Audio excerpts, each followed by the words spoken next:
Hey guys, tonight we're going way back straight into the heart of the Victorian era, where curiosity isn't just a passing mood, it's basically everyone's brand.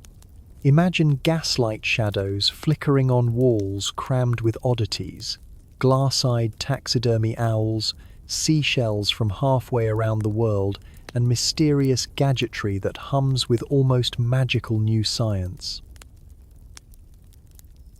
You tiptoe down a creaky corridor, the air thick with the scent of old books, lavender sachets, and maybe a whiff of mothball because, hey, preservation matters when your closet features giant beetles and shrunken heads.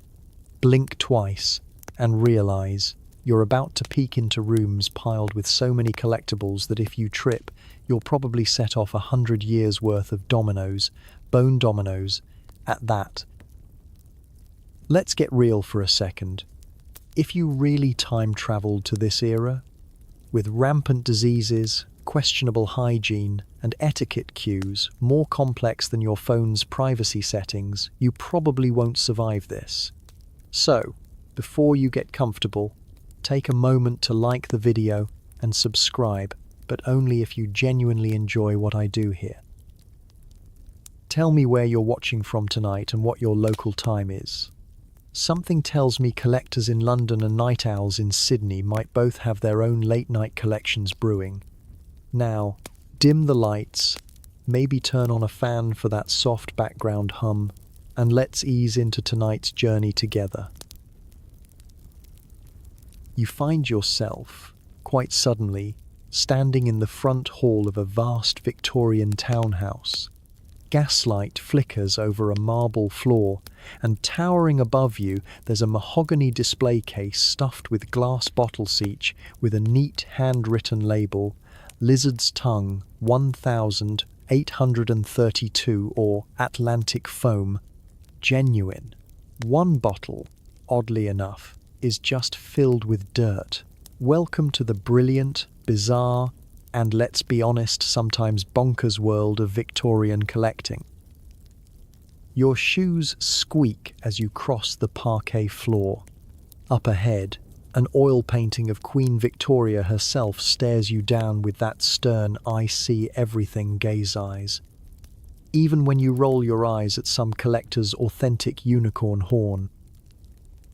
Behind her portrait is a wall lined with Shelvesso tightly packed. You wonder if the laws of physics are simply on holiday in this house. Antique books brush your fingertips. The Naturalist's Miscellany, the wonders of glass, the art of cabinet arrangement, everyone crammed with pressed seaweed and sketches of bugs so rare, you worry they might crawl off the page. It's the beginning of the Victorian era, and the world is obsessed. People everywhere can't stop collecting shells, fossils, animal specimens, mechanical curiosities, and stacks of artifacts from lands they've barely heard of. Aristocrats compete to see who can impress their dinner guests with bigger, weirder, and, if possible, more controversial collections. Historians still argue whether these obsessions are about pure scientific curiosity, or if it's just a desperate, slightly awkward scramble to be the coolest kid in the drawing room.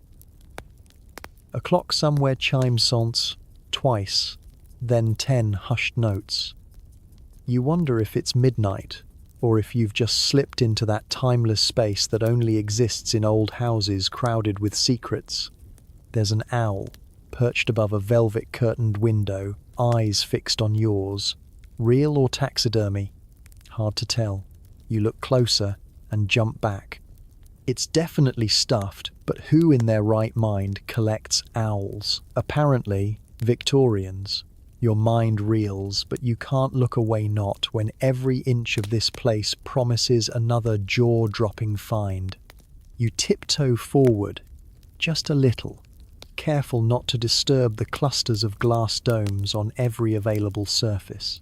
Under the glass, intricate paper models of beetles, each with delicate wings painted in reflective gold that flickers under the gaslight. Not exactly your average Model UN project. In one corner, you spot a display labeled simply "False Mermaids" and can't help but grin inside. There's a mummified monkey sewn to a fishtail. Ah, the Victorian sense of humour. And let's just mention, among these arcane wonders, Victorians also collect things like death masks, locks of hair from famous poets, and, rumoured in at least one instance, the preserved toe of a Napoleonic general. The world is opening up in ways that people have never seen before. Steamships connecting continents, new discoveries flooding in every month. Imagine how a simple shell from Polynesia can become more important than your aunt's entire silver tea set. There's so much more to come. Collectors who build entire zoos in their back gardens, others who risk everything to chase the ultimate butterfly, and some who believe that the dust they sweep up in ancient tombs might be priceless or cursed. And as you step deeper into the shadows, the collector's world opens up before you, an endless, odd, and endlessly fascinating place where curiosity might just be the most powerful force of all. Imagine, it's the late 1800s. The air smells faintly of coal smoke.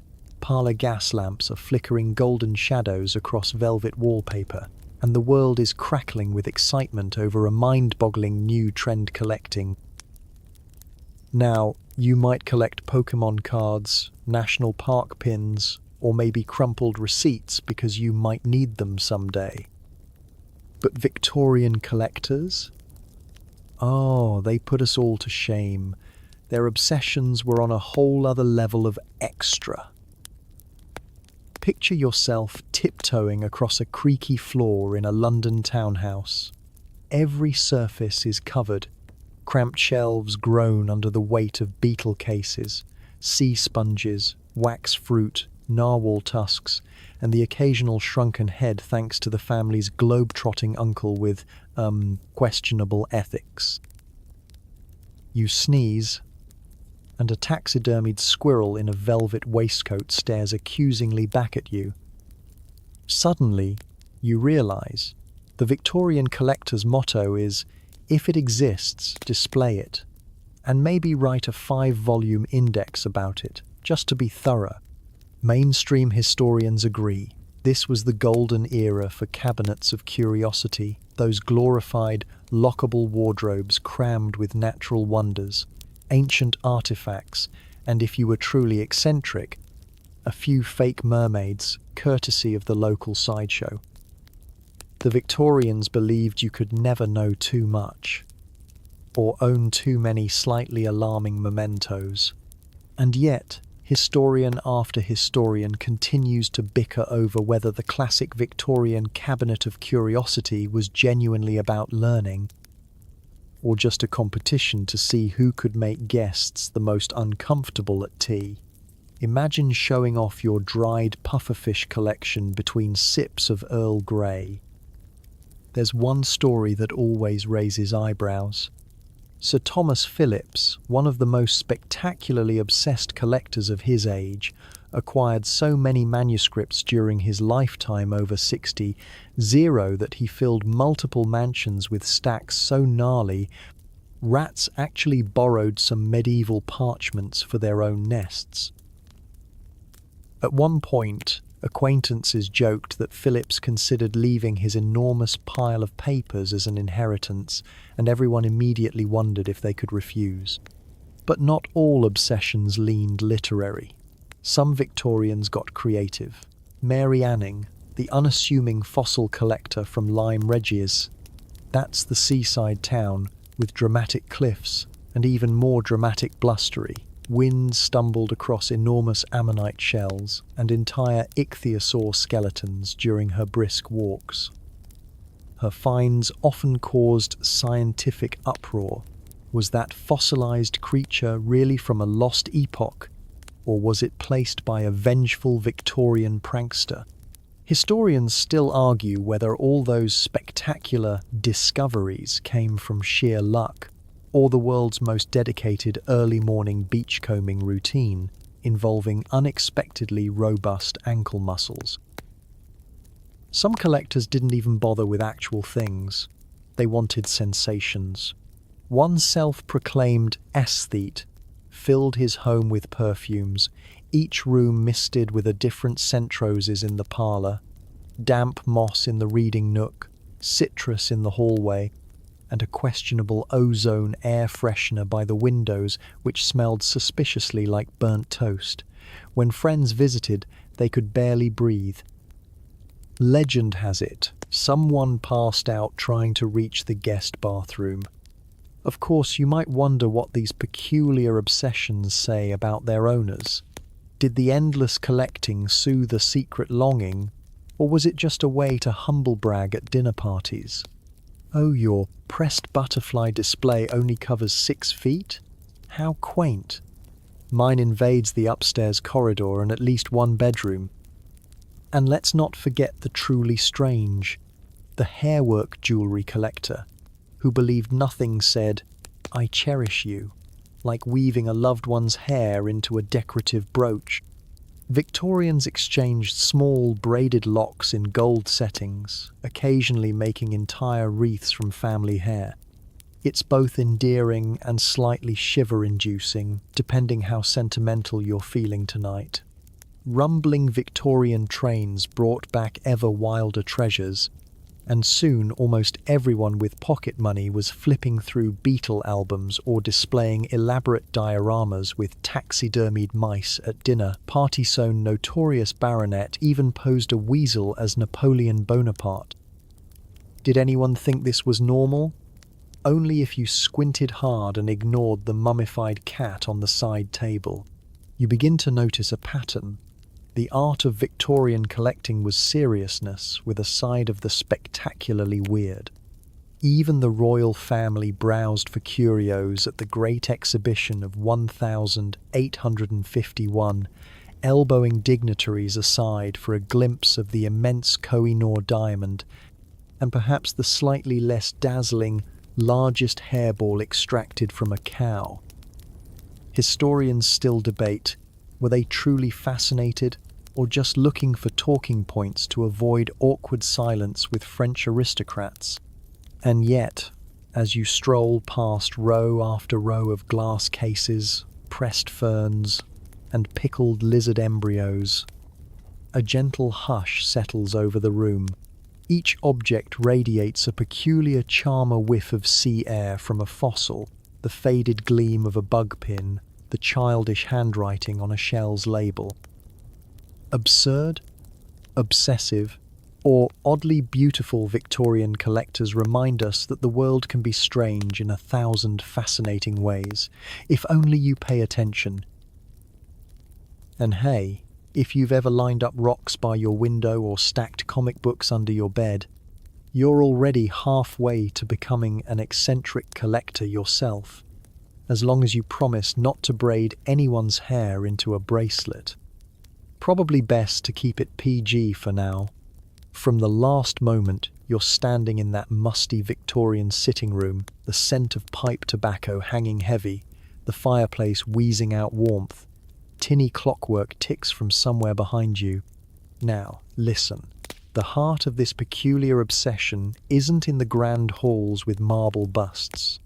It's actually in the pockets and parlors of ordinary, if eccentric, Victorians people who would shoehorn anything into their collections so long as it had a curious shape, story, or sparkle. You glance under your sensible woolen overcoat and realize, wait, are you starting to develop your own collector's itch? Sorry, it's almost contagious around here. Across the table, Mrs. Penelope Witherspoon, yes, really leans in. She's showing you her pride and joy. A drawer full of shells meticulously labelled with names like Triton's Trumpet and Anna's Cowrie. Each is arranged in perfect rows, little pearlescent dominoes, although you get the sense she'd rather drop her favourite shell on the moon than let mud-caked hands touch it. And this isn't just an upper-crusty hobby. Victorian England was experiencing something called shell fever. Apparently, entire families would jostle along the wet sand at Brighton Beach, stooping to pluck up whatever odd mollusk husk the tide had spat out. Some kids would even trade rare shells for licorice today. We're stuck swiping left and right. Different times, same urge for dopamine. Want a historical fact to drift off with? Here you go. The 19th century marked the rise of the so-called Cabinet of Curiosities. These private museums lined with shells, stones, scraps of ancient bone, and, you guessed it, enough dust to start a small moon. The craze was turbocharged by expanding railways. For the first time, middle-class folks could whiz out of London on the weekends, filling wicker baskets with stones and shells, then hauling their loot home. A proper cabinet meant you had time, money, and the deep need for Instagram likes, Victorian edition. But let's get odd. Did you know some Victorians were convinced you could decode the entire universe, yes, universe, by studying mineral specimens and animal bones? Enter the infamous bone collector, Sir Titus Quimby, whose name sounds suspiciously made up, or like he runs a wizarding supply shop. He once claimed to predict rainfall by arranging sheep vertebrae on his desk and staring at them until he had an epiphany. Historians still argue whether Quimby was genuinely innovative or just very undercaffeinated. Chances are his neighbours just thought he really loved sheep. The real kicker? Some collectors went to dramatic lengths, like swapping prized ammonites with strangers via Post-Essentially, the world's least practical pen pal program. Imagine the postal worker struggling under the weight of a fossilized snail the size of your fist. Next time you complain about your Amazon package being late, spare a thought for the Victorians waiting 6 weeks for a splendid bit of petrified crab. There's another layer to this. Society was obsessed with classifying thing shells, bones, and stones fit neatly into the Victorian love affair with order, taxonomy, and the slightly perilous thrill of finding out the pretty pebble you picked up is actually older than London. They wanted to catalogue the chaos of nature. You can almost see some thickly sideburned gentleman dusting a trilobite in the candlelight, insisting he was single-handedly upholding civilization. Sometimes, all this collecting got a bit, well, out of hand. Spare a chuckle for Lord Stuart Cumbabunga who, legend has it, filled his kitchen pantry entirely with chert nodules, blissfully unaware that his cook was using the rarest ones to flatten beefsteak. Historians still debate whether that's why dinner at Cumbabung House was so crunchy. Amidst all this, some folks swore by the science of phrenology reading lumps on animal skulls for insight into personality. Imagine a family dog getting measured for a skull bump pattern before being awarded best behaved. It gave new meaning to good boy. Weird, yes. But Victorians were masters at taking the mundane bones, shells, rock sand, turning them into magic, or at least memorable dinner party stories. And aren't collections just an excuse to show off at parties anyway? Sitting back now, you see Mrs. Witherspoon fussing with a glass cloche housing her most precious snail shell. You wonder, what drives her? What drove them all to hunt, hoard, and obsess over nature's leftovers? Is it curiosity, or just the pleasure of rooting through the world, one shell or bone at a time? Maybe a little of both. You might not be ready to swap trilobites with strangers, but next time you pick up a pebble on a walk or stash a seashell in your pocket, you're part of this strange, beautiful tradition. Just maybe skip the phrenology on your pets. The lamplight flickers along the edges of polished walnut and glimmers off 100 tiny glass vials. Your socks nearly slip on a thick oriental rug as you edge closer to a sprawling Victorian cabinet, the kind with more hidden compartments than your smartphone has apps. Now, if you're imagining a neat little bookcase, think again. These towering pieces resemble the dream homes of very tiny, very dramatic opera, singer-scarf turrets, archways, little brass locks that don't really keep anything out except, perhaps, your curiosity. And as you pull open one door, a waft of old perfume and something vaguely bone-dusty escapes. Victorian collectors, you see, were not content with a simple shelf of pretty rocks. Oh no. Some of them wanted an entire universe, captured and catalogued right in their parlors. There's an insect collection pinned with military precision scarabs, jewel beetles, moths' wings like watercolor each labeled in perfect handwriting. Look a little higher, and you'll spot fossilized sea creatures pressed into slabs of stone, whispering of eons, when actual monsters swam where your town now sits. Nearby, a taxidermied laughing jackass, yes, it's a real type of bird, stop giggling, sits mid-cackle in a glass dome, feathers frozen for eternity. The collector who assembled this menagerie may be a retired barrister or an aunt with pockets deep enough for safaris and time to squint at snails by candlelight. Mainstream history remembers the Victorians as passionate about cataloguing and classifying their world order out of chaos, was practically the era's motto. They wanted everything in labelled rows, rare minerals, pressed ferns from the Scottish Highlands, jawbones of extinct rodents, ceremonial combs from Polynesia. If a boat could fetch it, someone would nail it neatly to velvet inside a drawer. Quirky side note, one notorious collector, Walter Rothschild, kept a live zebra carriage and once tried to train zebras to pull the family's Victorian gig, parading his striped steed through London's Hyde Park. Can you imagine the traffic warden's face? But here's where things get weirder and dustier. Some collectors turn their obsession into outright spectacle. Human hair, neatly braided into brooches, mummified hands, bottled sea monsters, well, actually skates and rays cleverly remodeled to look like Devil's Nice Try, Aunt Beatrice. Cabinet doors sometimes swung open to reveal locks of hair from famous poets pressed between shreds of love letters or baffling medical oddities preserved in cloudy spirits. You might feel squeamish. You definitely wonder about the dinner conversations in these homes. May I offer you more trifle? By the way, that's Byron's dandruff in the glass case. Historians still argue whether all this collecting was about love of learning or a thirst for social prestige. Did they care about science, or was it just another excuse to gossip? Did you hear, Lady Tiddlewig has 2 shrunken heads and a narwhal tusk?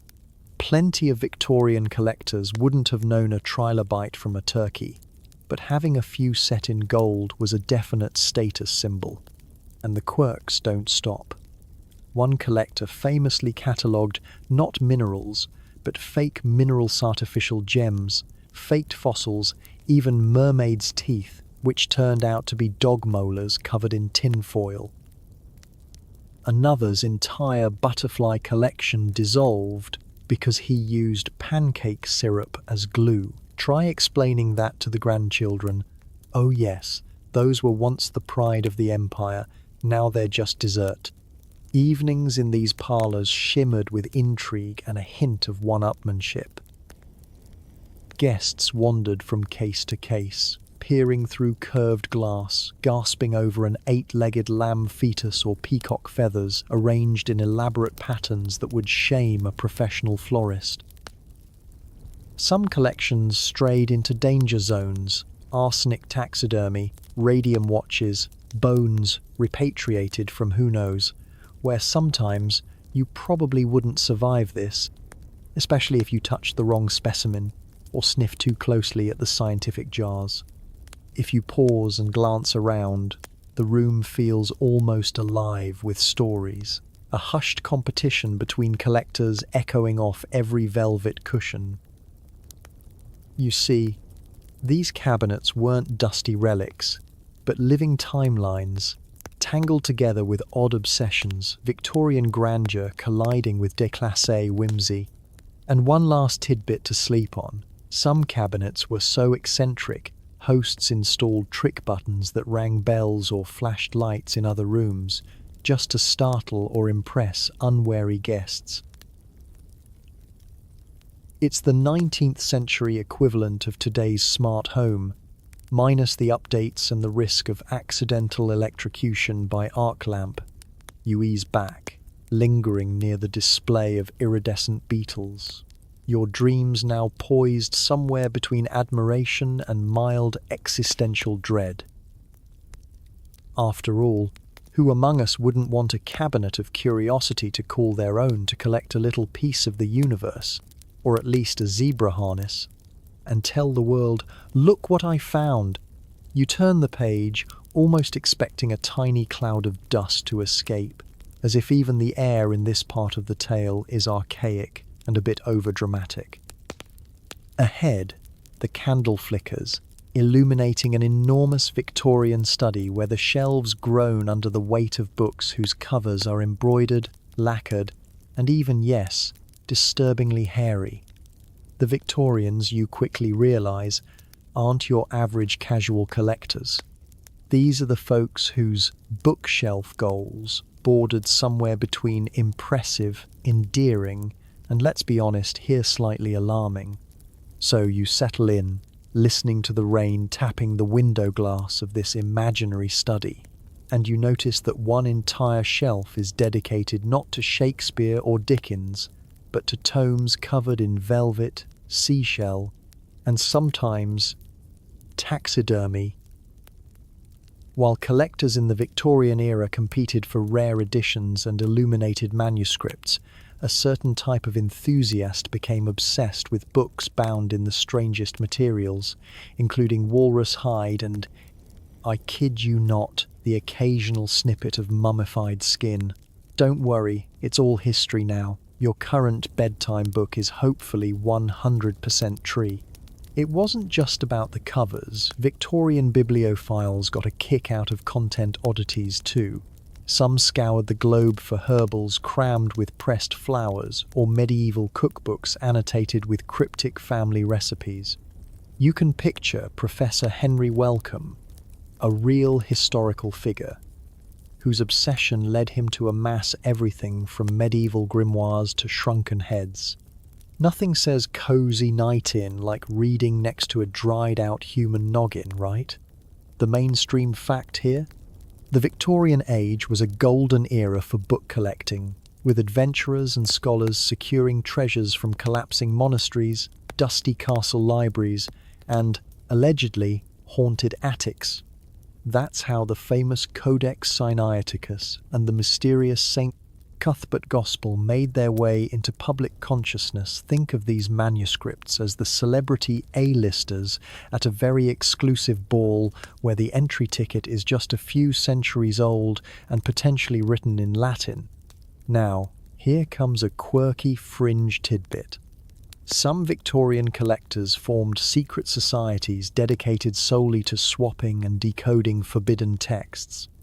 Imagine a book club where the dress code is top hats and the snacks are probably absinthe-soaked sponge cake. Membership included winking at the occult and decoding invisible ink messages between pages. By modern standards, this might sound like Dungeons, Dragons with fancier silverware, but to them it was both sport and scholarly pursuit. Historians still argue whether these eccentric obsessions were deep philosophical quests for lost knowledge or just an excuse to one-up each other at dinner parties. Was Sir Thomas Phillips genuinely safeguarding rare Jewish manuscripts out of scholarly passion, or was he just a hoarder with better taste? Or perhaps these Victorians realize something we sometimes forget. There's magic tucked away in cracked spines, peculiar illustrations, and the softest brush of a feather duster across gold leaf. All the while, the sound of the rain mingles with the soft creak of book leather. You pause to glance back, realizing every object in this plush study tells its own secret story. Sometimes tragic, sometimes nonsensical, always marvelously human. And yes, if you're wondering, the famous Book of Curiosities that just so happens to jitter mysteriously on its shelf whenever midnight strikes. We'll get to that, but maybe wait until you're feeling especially brave. Don't worry, the only thing jumping out at you tonight will be your own imagination, possibly a misfiled library card. You settle deeper, feeling the weight of the past pressing in on, scary, exactly, but certainly enough to make you grateful your own collecting habits stop at quirky bookmarks and the odd dog-eared paperback. But if you ever do encounter a hair-bound volume at a yard sale, maybe just smile and back away slowly. You peek over the shoulder of a mustachioed gentleman in a waistcoat, carefully pinning yet another luminous beetle to a velvet-lined display case. His trophy room, positively packed with glass domes, shadow boxes, and curious smoking jackets, smells faintly of mothballs, and you guessed it, something earthy and sweet, like old leaves and sugar water.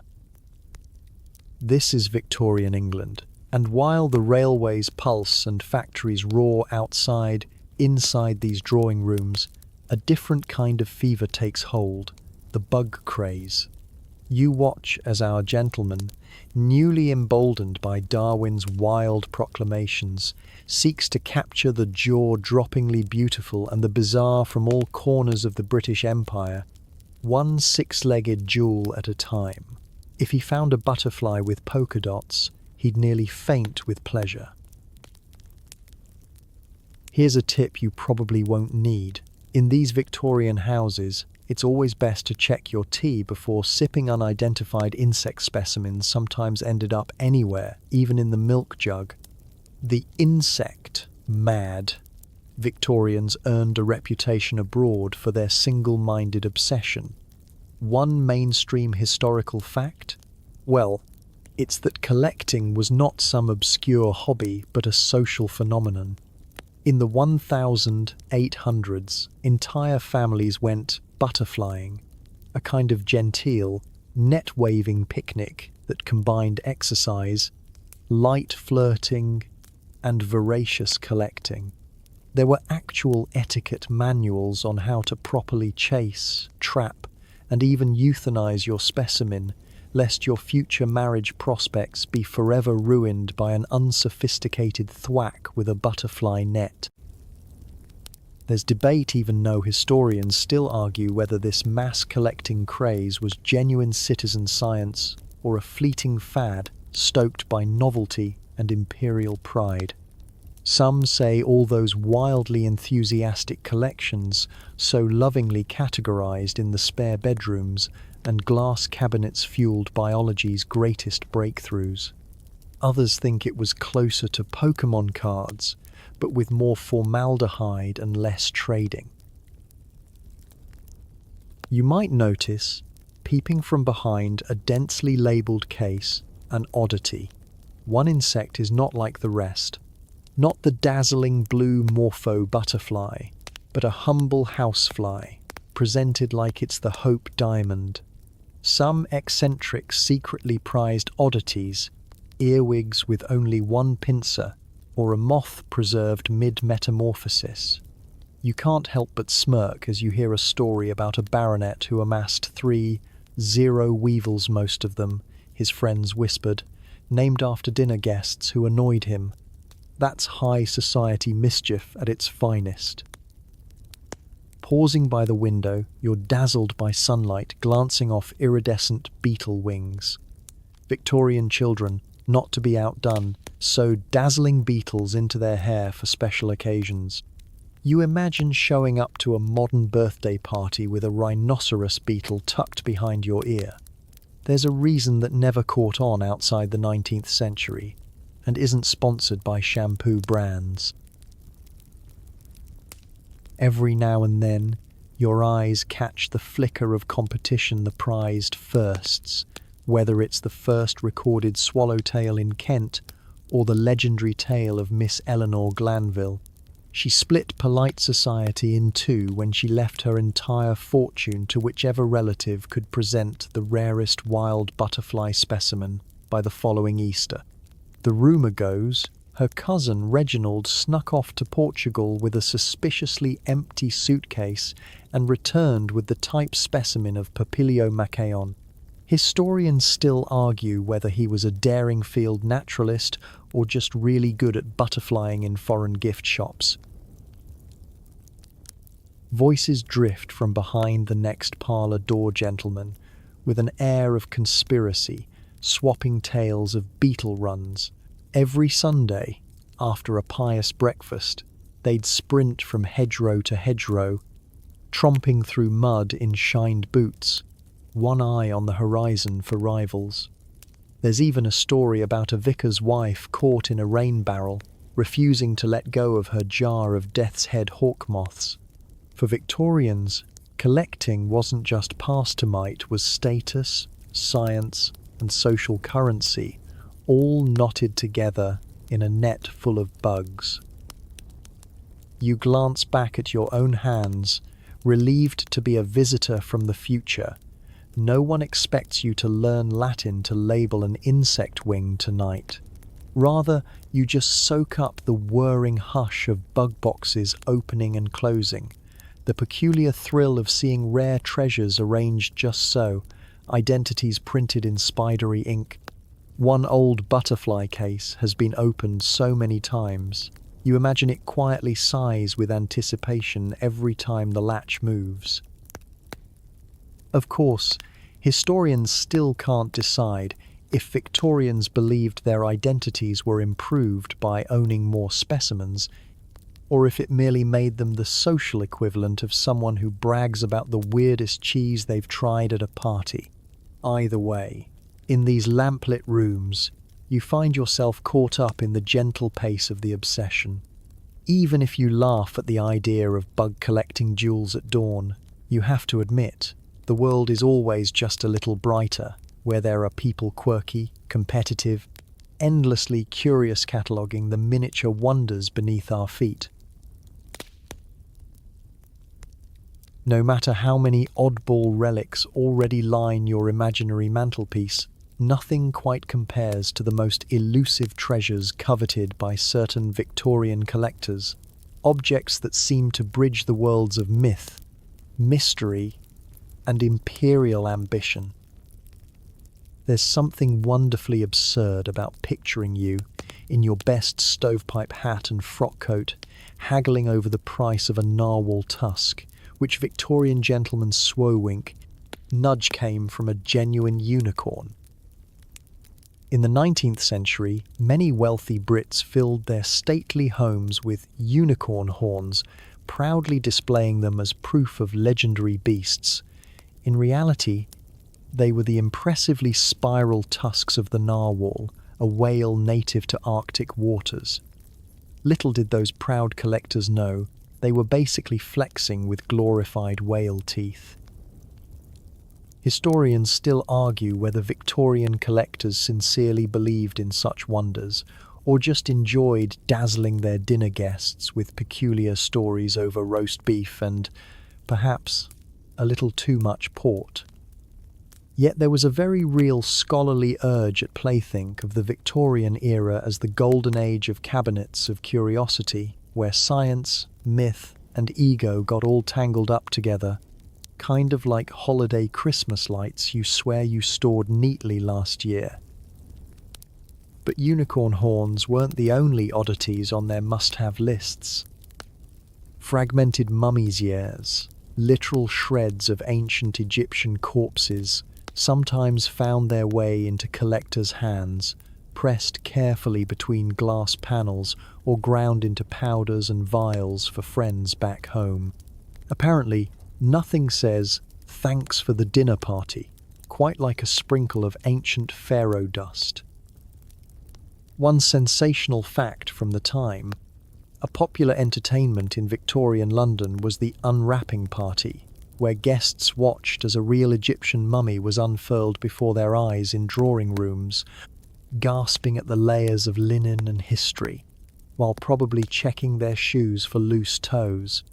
And as you peer around your fantasy, study safely out of reach of unravelled mummies, we hope you'd notice the shelves crammed with ethnographic objects blatantly swiped from burgeoning British colonies, shrunken heads from South America, ceremonial weapons from Africa, and, sometimes, statues pilfered in the dead of night from sacred temples. It was as if every Victorian with more coins than sense suddenly decided they were Indiana Jones, except slower, stiffer, and with far more sideburns. Quirk of the times: one collector supposedly kept a taxidermied platypus so strange in its own right that even scientists doubted it was real, suspecting an elaborate prank involving sewing together a duck and a beaver. This hunger to claim, contain, and categorize the world wasn't just fueled by personal pride. It reflected a bigger cultural obsession in the Victorian era, an almost desperate need to possess the exotic and convince themselves Britain was at the centre of everything wondrous and weird. Modern scholars debate whether these collections did more to teach curiosity or serve as trophies of empire, little more than power plays under a thin patina of enlightenment. Truth be told, most collectors probably just loved a good story and the sound of jaws dropping when visitors heard, "And here's an actual fairy trapped in amber." Spoiler: it was usually just a cleverly groomed bat. Remember those earlier souvenir stones from the moon? Wink wink. Well, turn-of-the-century collectors trumped even that, hunting down fragments they claimed were meteorites, or, even bolder, bits of the biblical ark. You can only imagine the family dinner table. Please pass the salt, and while you're at it, could you show Uncle Albert your chunk of Noah's Ark? Historians still argue whether these were innocent misinterpretations or flat-out swindles by crafty dealers. You can almost feel the floorboards of your Victorian study creaking under the weight of all the marvels amassed, and maybe just a hint of buyer's remorse when you realize your shrunken head looks suspiciously like a dried-up apple with a doll's wig. Even now, scavenging through this kaleidoscope of strange souvenirs, it's clear every object comes tangled with a web of hopes, half-truths, and hubris. And hey, if your unicorn horn turns out to be whale ivory, you just shrug, pour another cup of tea, and remind yourself that in the world of Victorian collectors, sometimes the tall tale was worth more than the treasure itself. Who knows? Maybe you'd save the bat fairy for last, feigning disappointment when your guests poke at its wings, and then lean back with a sly grin. They might not believe in unicorns, but they'll never forget the stories you spun in the candlelight. You pause to let your mind wander deeper into this gallery of the peculiar, marvelling for a moment at our last collector with a fondness for hair, art delicate braids, rings, and shadow boxes of tresses from dearly departed strangers.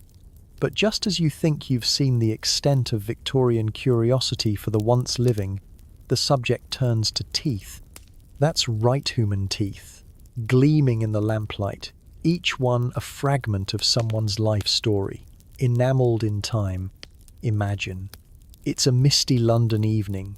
Outside the drawing room window, gaslights flicker, and within this dim apartment you find yet another display case, this time brimming with rows of molars, incisors, canines, even the occasional golden-capped relic. The Victorians were nothing if not resourceful in their dental fascinations. Dentists, if you want to call them that, with a straight face, often kept odd samples as advertisements, showing off their skill at extractions. But their collection didn't end there. Teeth were often set into jewellery, rattling gently as pendants and brooches, little reminders that everyone in the parlour was on borrowed time and borrowed chompers. Maybe you spot a locket with a perfect baby tooth encased under glass, a mother's keepsake from a child groaner lost. Or you lean in and spot something stranger, a bracelet made entirely of tiny molars strung together with wire. The rich might wear a ring topped with an incisor, gleaming as if daring you to ask its origin. The Victorians believed these objects held sentimental power, a tangible tether to absent loved ones. But it didn't stop there. Fringes of society even believed a tooth could bring luck or ward off evil, a protective trinket and a statement piece in one slightly questionable accessory. Historians still argue whether this was true sentiment or a macabre status symbol, but you have to appreciate the dedication. Of course, while teeth have their moment in this gloomy spotlight, Victorian obsession managed to go even further down the rabbit hole, or dental cavity, if you will. Picture a glass dome atop a cherrywood pedestal, and inside, carefully secured, a shrunken, mummified human fingernail, still intact if the collector was lucky. Some people kept whole skeletons, others nursed a single labelled vertebra or a lock of hair. One merchant famously safeguarded the alleged thumb of a medieval martyr, selling touches for a penny a go. A side hustle that's hard to replicate on Etsy, but who's judging? Modern researchers have dug through the attics and found Victorian scrapbooks with pressed bits of celebrity hairlocks snipped from famous poets, politicians, or the occasional actor, long before anyone paid for a selfie. One famous fan club, the Byron Society, sent locks of Lord Byron's dark curls by post as a membership bonus, which you have to admit beats a plastic keychain. The stories swirl, as some claim collectors even swapped fragments at dinner parties, like particularly macabre trading cards. Let's face it, every time you lose a tooth, your parents offer you money under the pillow. It isn't all that different. Some historians even claim that's where the tooth fairy legend gained a modern twist. Victorian rituals for lost baby teeth were elaborate enough that generations of kids grew up expecting a little magic, or at least some cold, hard shillings. A flick of candlelight makes the glass case sparkle, and you have to chuckle imagine forgetting you're wearing a tooth necklace and smiling in the mirror at a fancy dinner. Makes you wonder if anyone ever put their dentist's kids through school with molar jewellery. Still, for all their oddities, the Victorians argued that these relics and human remainshare, teeth, bones, were mementos of connection, tokens of memory, and perhaps of status. Would you take a selfie with a hair brooch? Stranger things have trended, let's be honest. Some say this era's fascination with bodily tokens was simply an answer to sky-high mortality. When so many loved ones were lost young, people hung on to whatever physical reminder they could, whether it was a golden ring set with an incisor or a curl of hair pressed between glass. Others whisper about the thrill of owning something forbidden, or the quiet competition to see who could assemble the oddest collection. Historians still argue whether these mementos brought comfort or simply made dinner parties a lot more memorable, but if nothing else, they kept the conversation lively. The air is thick with oil lamp scent, and the faint echo of those collectors' laughter seems to mingle with your own quiet amusement as you drift, now, to the next glass case. So you're in the winding, velvet-draped corridors of a Victorian manor, and you notice right away that the air is tinged with pipe smoke and the faint, not unpleasant aroma of old glue and lemon polish. It's late. Everything's just squeaky enough to drive a grown man to tea or to the brandy locked up in those dramatic glass-fronted cabinets. And you, lucky wanderer, are being ushered into the world of eccentric Victorian collectors, people whose obsessions made Marie Kondo shudder in her future cradle. Here's your reality check.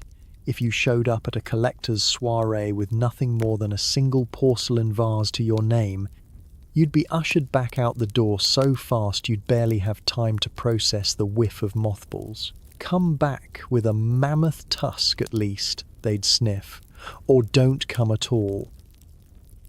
The Victorians didn't just collect art, they chased masterpieces, amassed fossilized squid, mummified cats, and, occasionally, each other's hair snippings. No, really, don't ask. Or do, but you won't sleep for days. Heavy walnut shelves bowed under the weight of ancient coins and Roman glass bottle sim, possibly delicate, yet somehow surviving centuries, as if glass was sturdier in the olden days, or perhaps because it spent so long hiding from clumsy hands behind iron keys. Mainstream historical fact time. The Victorian era saw the birth of the modern museum thanks, in large part, to private collectors who opened their homes to display their spoils. London's British Museum became a public marvel in the 19th century, and it overflowed with everything from Greek statues to massive Assyrian winged bulls. Honestly, not great for apartment decor sizes, but magnificent for this kind of ego trip. But let's not stop at what everyone knows. Here's a fringe tidbit. Lady Waldegrave, an aristocratic collector with ungodly energy, filled her drawing room with over 30 different types of fans, folding, feathered, bejeweled. Even a fan said to have once been fanned in front of Marie Antoinette's slightly anxious face. Imagine her dinner parties. Care for an hors d'oeuvre? Also, here's a whole wall of historically significant fluttery things.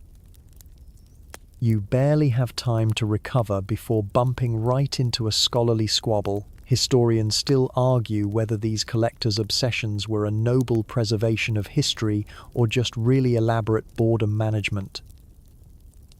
Was Lord Elgin saving the Parthenon marbles from decay, or just practicing his imperial souvenir skills?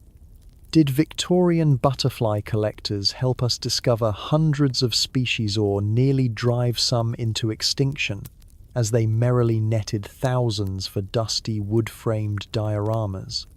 Meanwhile, as you shuffle quietly across the Persian rug, authentic of course, you can't help but brush against a display of glass-eyed taxidermy, all posed in tableau, so dramatic they make soap operas look reserved.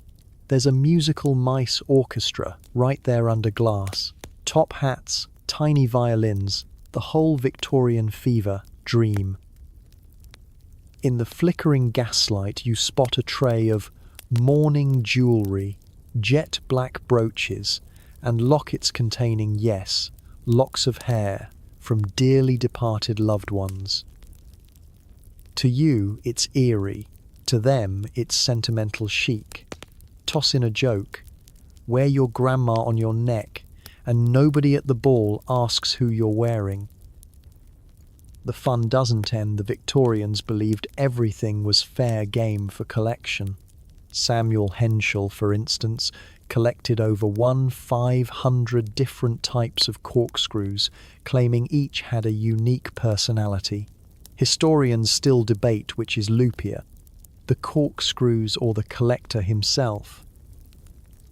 You try to imagine a modern equivalent and realize we're not all that different. Just swap out shrunken heads for celebrity Funko Pops, preserved butterflies for mint Pokemon cards. Maybe, you think, it's not the object itself, but the story it brings with it, the chase, the obsession, the display worthy of sharing with strangers who pretend not to be deeply fascinated, but secretly count the days till your next themed party.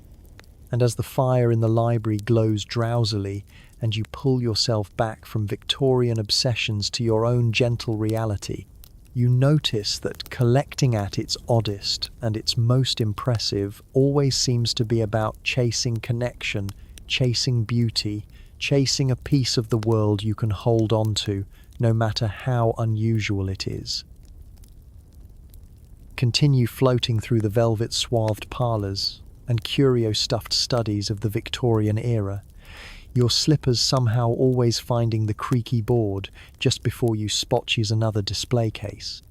The glass catches the dim light, illuminating row after row of tiny, dazzling objects, postage stamps as vivid as butterfly wings, coins as heavy as pocket secrets. You pause, nose nearly pressed to the pane, and imagine how many hours did someone spend arranging these. How many tiny tweezers and magnifying glasses did they go through before getting so lost in their collection that dinner was something to remember only by the stale smell in the hall? Stamp and coin collecting didn't just blossom in Victorian England, it positively exploded. Hobbyists formed lively societies, some met in candlelit back rooms, passing around rare penny blacks with reverence, while others hosted extravagant swap nights rivaling a modern-day sneaker convention. The most dedicated went beyond collecting. They practically conducted forensic analysis on their prizes, scrutinizing watermarks and ink hues as if the fate of the British Empire depended on it. And here's where things get truly quirky. Mainstream history will tell you that the first formal stamp club, the Royal Philatelic Society London, began in 1869, but less well known? In that same city, a group of passionate Victorian collectors got so competitive, they hosted clandestine stamp duels. No, not what you think, sadly, no EP-pointed envelopes, but heated debates ending only when one collector conceded their stamp truly had one less perforation. Your modern self might wonder how intense such things could get, but trust me, Victorians took this very seriously. Some swapped secrets in code, others boasted elaborate secret drawers to hide their choicest finds from nosy relatives or jealous friends. Scholarly debate still simmers around whether the wildly popular stamp collecting phenomenon in Victorian England had its roots in the aristocracy's urge to display worldliness, or whether it truly began as a common man's hobby. Some insist the trend started among schoolboys eager for tiny glimpses of foreign lands, while others champion the narrative of lords and ladies competing for the rarest print runs. Maybe it was a bit of both either way. If you're feeling nerdy about your own collection of, say, novelty spoons or Pokemon cards, you're in regal company. It gets even more peculiar when you realize that some collectors harbored full-blown obsessions, bordering on what today's psychologists might call philatelic mania. Imagine missing a friend's wedding because you had to track down an 1,840 Mulready envelope, or declining an invitation from Queen Victoria herself because your favourite dealer promised a look at a fresh batch of Mauritius post office stamps. Jokes on contemporary influencers. Networking for exclusive collectibles is as old as the top hat. These passions eventually spilled past parlour walls and into public auction stamp fever swept city squares, and some Victorians gleefully spent their life savings to own a coin once touched by Julius Caesar. In fact, it was rumoured, maybe just by the gossipy Mrs. Finch down the lane, that one collector was buried with his rarest penny black because, you can't take it with you unless you really try. Of course, not every stamp or coin ended up in stately albums. Some found their way into less dignified placeza stamp used as a wallpaper patch, a coin tucked into the cuff of a child's shoe for luck. Historians still argue whether these eccentric uses were desperate measures or cheeky acts of rebellion against collecting's growing seriousness. You decide. Was Victorian collecting about order? Was it just gloriously chaotic? At any rate, and as you edge deeper into the lamplit corridors of this obsessive world, just remember, if you ever feel compelled to iron your own dollar bills flat for storage, you're walking a path well worn by Victorian dreamers. You picture a crowded parlour, the air thick with the sweet must of beeswax polish and the sharper tang of preserved animal hides. Every inch of wall, shelf, and tabletop is crammed with mysterious shapes: spiral ammonites, amber nuggets, the colour of burnt honey, massive teeth like daggers, and bits of bone labelled in delicate looping handwriting. Somewhere in London, it's the late 1800s, and you have just entered the lair of a true Victorian fossil collector. Blink and realise you're surrounded by the wildest mashup of science fair and eccentric grandma's attic you can imagine. What is it about these Victorians and their obsession with prehistoric things? You hear the click of a polished leather boot on marble, and there stands your hoster tweedy gentleman whose sideburns could sweep the crumbs from a cake plate. He's practically vibrating with fossil fever, ready to show off his prizes, a plesiosaur skull wedged beside a vase of wilting lilies, or a set of trilobites nearly as old as dirt itself. It's not just for museums or schools. These people fill their living rooms and even their umbrellas with relics millions of years old. You try not to grin when your guide describes his fossil as recently pried from a cliff by the sea in a most gentlemanly fashion. Historians still argue whether Victorian fossil hunters were more explorers, scientists, or just bored aristocrats with too much time and possibly a dangerous caffeine habit. The mainstream fact here? Many famous British fossil hunters like Mary Anning built private collections that later became the backbone of major museums. Anning herself sold fossils to everyone from street peddlers to geologists, changing science forever, though the scones at her shop were apparently only slightly less hard than her ichthyosaur bones. But here comes the quirky detail. Victorian children, caught up in the fossil craze, used to trade ammonites and belemnites instead of marbles. Picture a weedy English schoolboy, pockets bulging with ancient squid shells, swaggering out to the playground. You didn't have the best shooter, maybe you just had the oldest cephalopod in town. There's also the curious case of one collector's obsession. Some Victorians convinced a fossil was actually the petrified tail of a biblical serpent, kept it on the mantle for good luck. You can imagine the conversation at dinner parties. I say, "Have you met my sea monster?" She keeps the rats away and the vicar in a constant state of alarm. Among all this, the debate continues. Historians still argue whether Victorian fossil mania was genuine scientific curiosity, status, seeking social theatre, or part of a larger spiritual quest. Maybe it was a bit of everything. All you know is that the obsession fueled fierce rivalries, secret fossil hunts by torchlight, and more than a few cases of accidentally mistaking the neighbour's laundry for a new species of sea reptile. It's strange, almost cosy, standing here among these relics of Earth's distant past, half admiring, half wondering if this room doesn't have more bones than the average haunted crypt.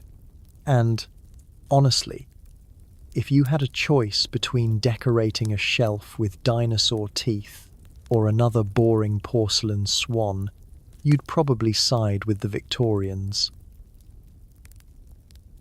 Just don't go poking into the corner cabinet marked, "Danger, fossilized fungus, do not touch." A lesson learned only once. thanks to a previous visitor who discovered that prehistoric mushrooms are not great conversation starters after all. Hey, nobody said Victorian science was for the faint-hearted or the sneeze-prone. You're padding quietly now through a warren of dimly lit corridors. Your imaginary slippers barely make a sound on ancient wooden floors. You're a guest at one of those notorious Victorian salons, and tonight's host? A certain Lord Pembroke, whose townhouse is rumoured to hide the most eccentric collection on this side of the Thames. He's the kind of gentleman who doesn't just serve tea, but serves drama with every scone, and believes that a dash of spectacle is the only proper way to entertain. You pause at a heavy oak door. Beyond, the air hums with anticipation, whispers, and that tang of lamp oil blending with exotic fur. It's difficult to be sure. A butler whose moustache could be an artifact in its own right ushers you inside. Immediately, your eyes are drawn to what sits brazenly in the middle of the drawing room. A real, taxidermied Bengal tiger, mouth frozen mid-roar. Its glass eyes seem to meet yours. You contemplate petting its paw, but remember, your insurance won't cover acts of Victorian daring. And anyway, that Victorian penchant for the exotic sometimes strayed into terrifying territory. Historians still argue whether Lord Pembroke genuinely tried to keep a tiger as a companion or merely wanted guests to think he had one. Either way, you decide. The odds of surviving an actual tiger tea party were probably slim. Here's the mainstream tidbit as you eye that striped beast. Being the keeper of something rare, dangerous, or just plain odd was peak social currency among Victorians. An entire culture flourished around cabinet of curiosities, elaborate private museums crammed with wonders pilfered from around the globe. If you wanted to show your status, you didn't just accumulate paintings or books. You sent expeditions to Egypt, India, or the Amazon and stuffed your parlour with what they brought home. Elephant tusks leaned in corners, jars filled with mummified crocodile embryos lined the shelves, and of course the occasional, questionably acquired, human skull might be used as a centerpiece for punch. You remind yourself not to reach for the wrong bowl this evening. Punch that bites back is always risky. Quirky historical tidbit coming your way. Some collectors were, frankly, delightfully deranged in their priorities. Evelyn Charles Warburton, a less famous but more fabulous peer, once filled a ballroom with live tropical birds, hundreds of them swooping over guests' heads, sometimes making off with a hairpin or two. One peacock, with a taste for the dramatic, always managed to escape and strut across the dinner table in the thick of dessert. The Victorians had a soft spot for live pet menageries, but historians still argue whether Warburton's guests loved the spectacle or simply tolerated the airborne surprises, because, social climbing is its own full-contact sport. You shuffle onward, passing a glass-fronted case of singing birds, mechanical ones, this time with tiny bellows and glimmering jewel eyes. That's another quirky specialty. The automaton craze. Victorian engineers delighted in crafting mechanical parrots, crickets, even tiny wind-up monkeys that did backflips to entertain bored dinner companions. Some collectors, like Lady Braxton of Yorkshire, amassed hundreds of these wind-up oddities and would invite visitors to listen to the dawn chorus at midnight. The click and whir was less rainforest, more haunted cuckoo clock, but you have to admire the creative commitment. One of Lord Pembroke's guests, a woman wearing enough ostrich feathers to reconstruct a small flightless bird, leans your way and whispers a confession. I hear Lord Ditton keeps a two-headed snake in formaldehyde. For luck, naturally. This prompts a ripple of knowing giggles. Historians still argue whether such double-headed wonders ever did bring luck, or if they just convinced creditors to keep their distance. Either way, you make a mental note. Accept drinks only from single-spouted teapots. You're offered a glimpse into Lord Pembroke's aviary, a sunroom filled with chattering lorries and surprisingly well-mannered toucans, their beaks shining in the lamplight.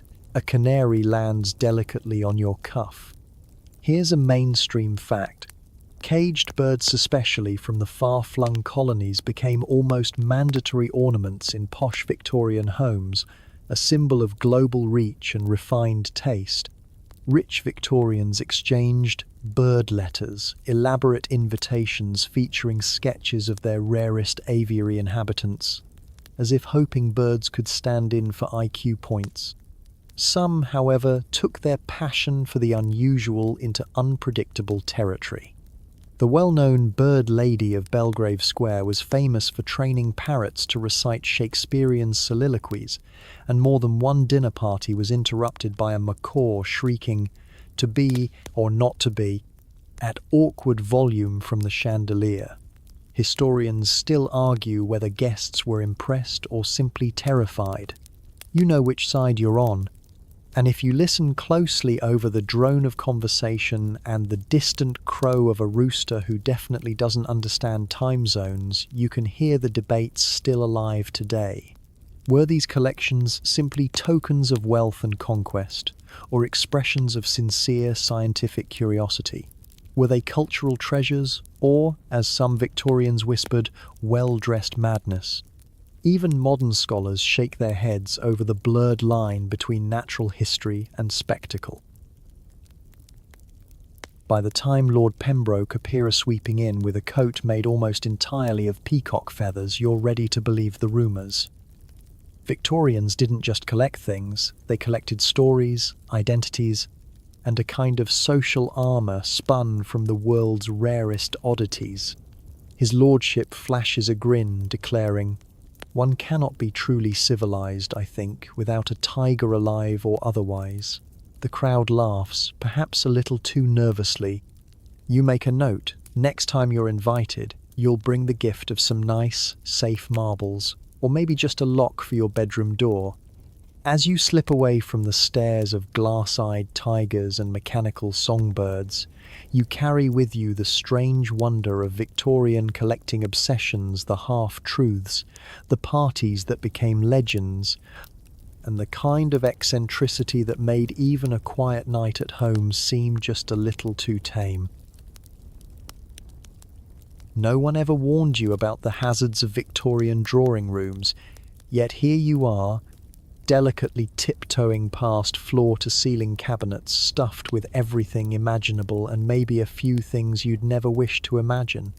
On velvet-lined shelves, you squint at a collection of ancient Roman coins rescued from dusty earth, each glinting faintly as the candlelight flickers and sputters in the damp London air. Somewhere in the city, Queen Victoria is probably sipping tea. But here, you're wondering how anybody kept their wits while cataloguing hundreds of beetles or perfectly preserved bird eggs, not to mention dodging the fragrant whiff offlets beyond a centuries-old taxidermy. As you brush your fingers along a long row of intricately carved snuff boxes, you overhear a pair of gentlemen in mushroom-collared coats discussing which piece has the more respectable provenance. You realize the social cachet tied to owning the rarest specimen could win invitations to the most elite parlors, or perhaps just some awkward stares at dinner.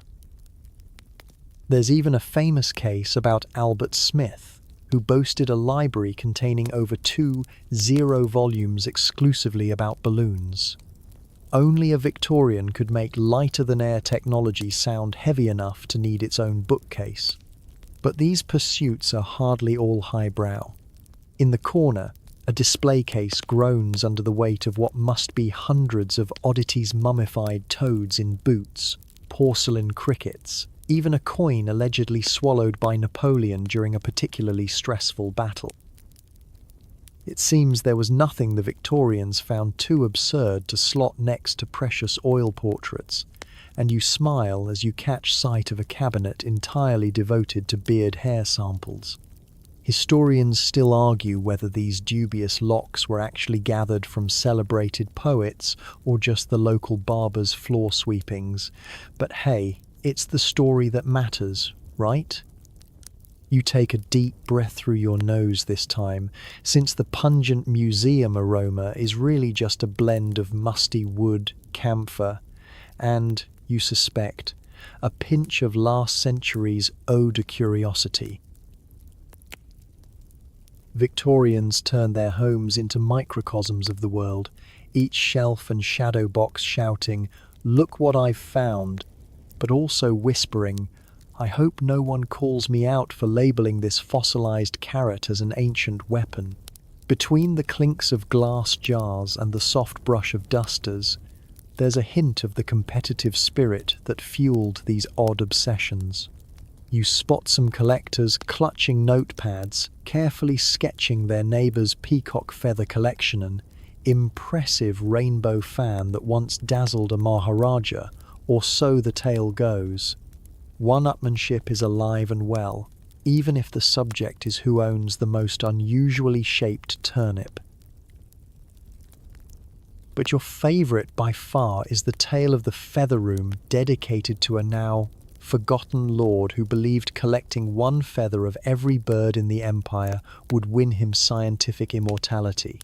The feathers grew so numerous, rumour has it his house guests sometimes left dusted with more plumage than when they'd arrived. You lean in, peering past stuffed hedgehogs and mysterious apothecary jars, to glimpse a shelf of shrunken apples fruit carefully dehydrated until only wizened, gnome-like faces remained. A prank, maybe? Or a failed botanical experiment?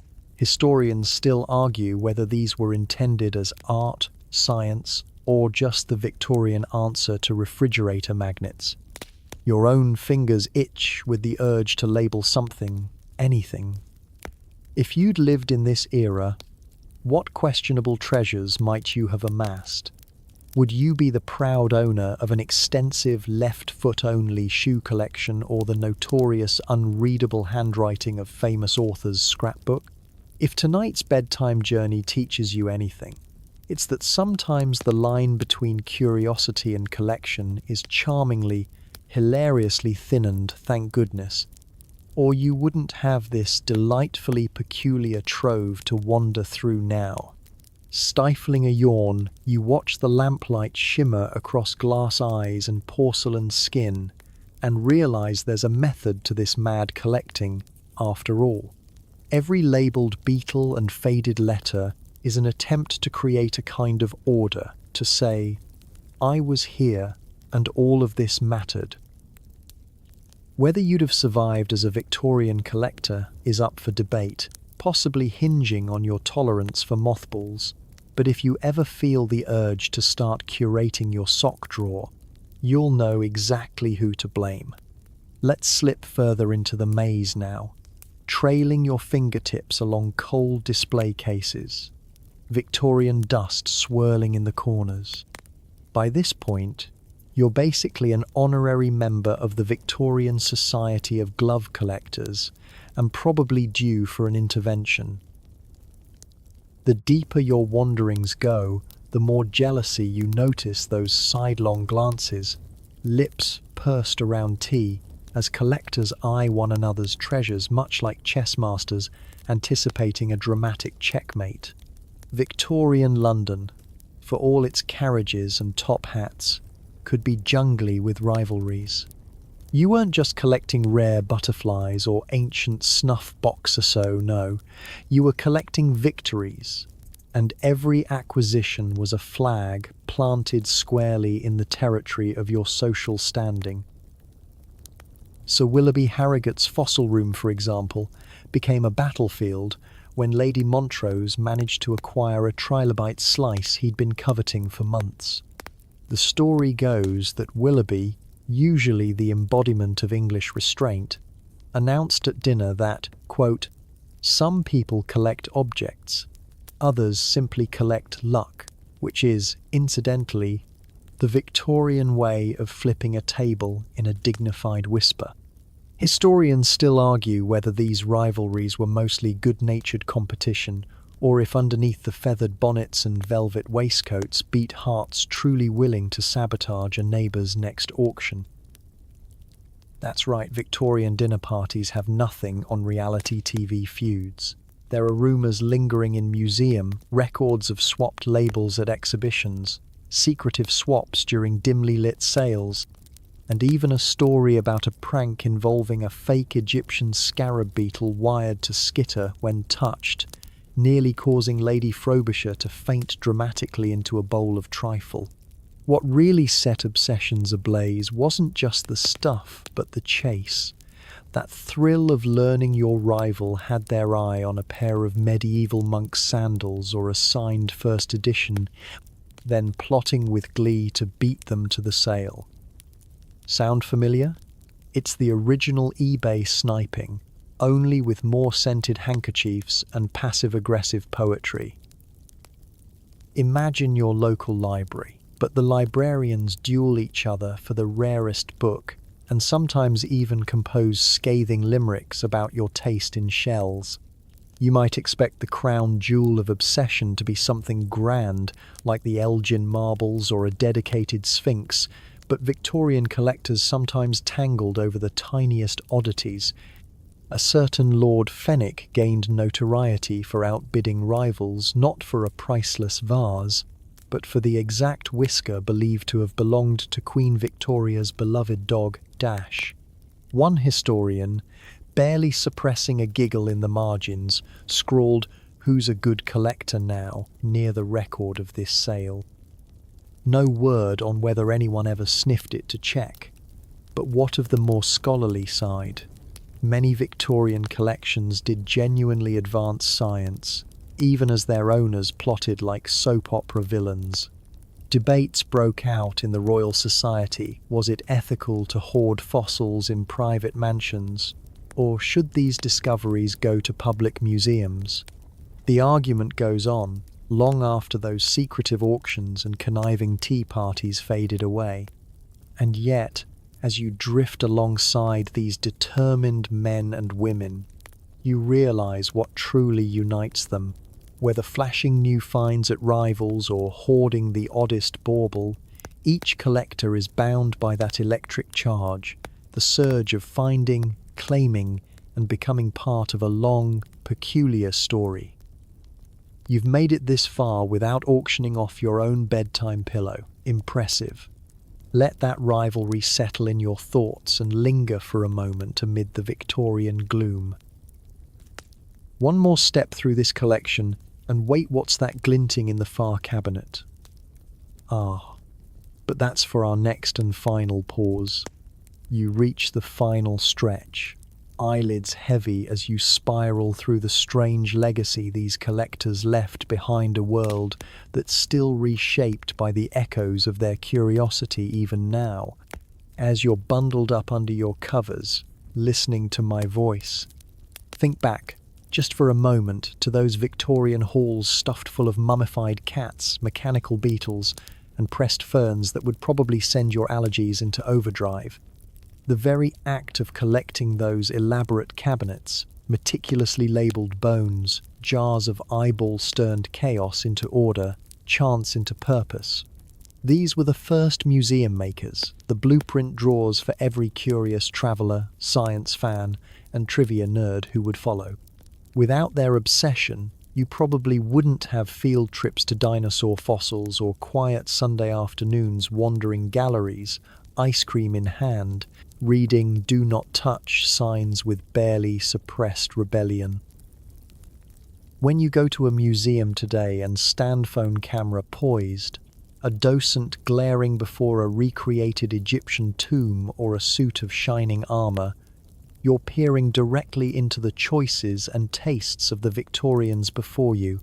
They saved what fascinated them. They ignored what didn't fit their narrative. That's a truth. Scholars love to debate though our modern museums still carry the quirks and blind spots of their 19th century ancestors.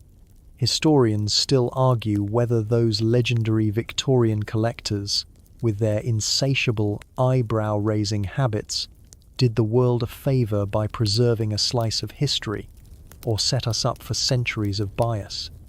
It's like picking a Spotify playlist, but with mammoth bones and shrunken heads instead of Taylor Swift and lo-fi beats.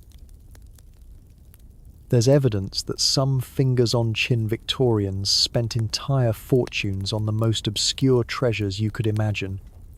Glass eyes, bat skeletons, seashells shaped like imaginary countries. Some even faked their finds. Think of a bloke trying to pass off a monkey skeleton with glued-on wings as a genuine baby dragon, and a crowd of society's finest nodding in agreement. You see that fake and you think, no way would anyone believe this. But then you remember you once convinced your friend that spaghetti grew on trees. Inside their homes, and you probably remember our earlier trip through those maze-like corridors, the lines blurred between what was science and what was spectacle, a little like scrolling through your own phone's photo roll and realizing it's equal parts cool vacation shots and really questionable memes. A popular collector named John Tradescant kept his house full of curiosities open for the public. Historians still argue whether he intended to educate, astonish, or just flex on the neighbours. Either way, he once had a pickled lizard that locals swore protected your crops if you touched its jar. Imagine museum guards letting you rub dinosaur bones for good luck polishing history by hand, one greasy fingerprint at a time. As you lie here, the fan humming and a stray blanket edge tickling your ankle, picture the ripple effect, the legacy, sure, but also the playful chaos of all those unwieldy collections.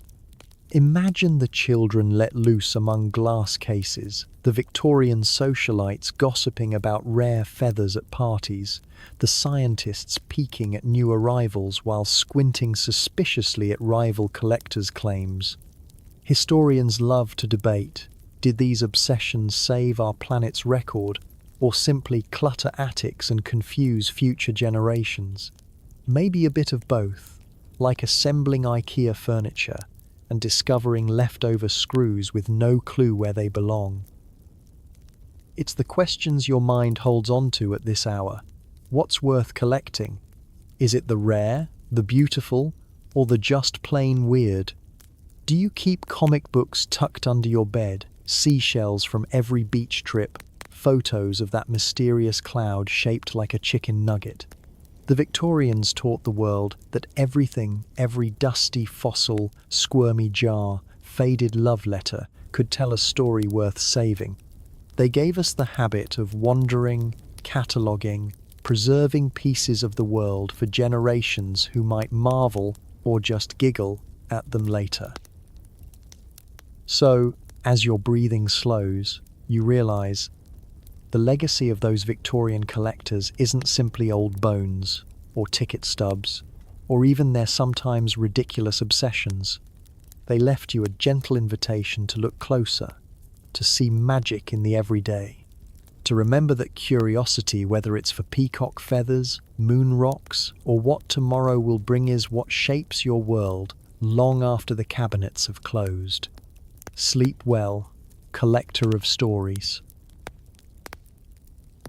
And so, at the end of your wandering, you find yourself gliding through those echoing Victorian rooms one last time, the parade of taxidermy, pressed ferns, faded feathers, and bottled wonders fading gently into the velvet shadows of memory. The old lamp flickers low, its soft golden light settling over shelves and cabinets, softening sharp edges, turning glass and bone to warm, blurred shapes. It's as though a hush has fallen not just in the grand drawing rooms, but within your own thoughts, As the steady tick of ancient clocks and the distant patter of rain on high window panes begin to lull you into that borderland between waking and dreams. You can feel the centuries breathing around you, the stories of collectors, their hopes, ambitions, and marvelous laughter drifting through thick velvet curtains, winding their way into your quiet night. All those odd little treasure-strange beetles, worn coins, secret notes tucked behind bookshelves come to rest. The rivalries and the spectacle fade.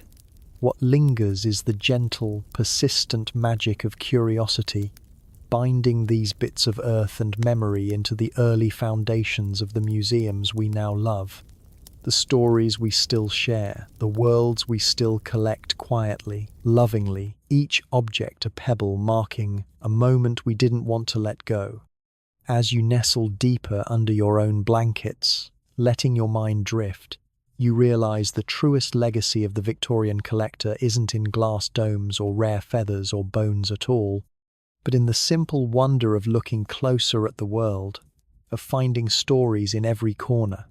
Let that gentle spirit of curiosity carry you into peaceful rest. The last lines of this story, a soft whisper at the edge of sleep reminding you that every cabinet eventually closes, every lamp dims, but wonder always lingers. End of story. Have a sweet dreams.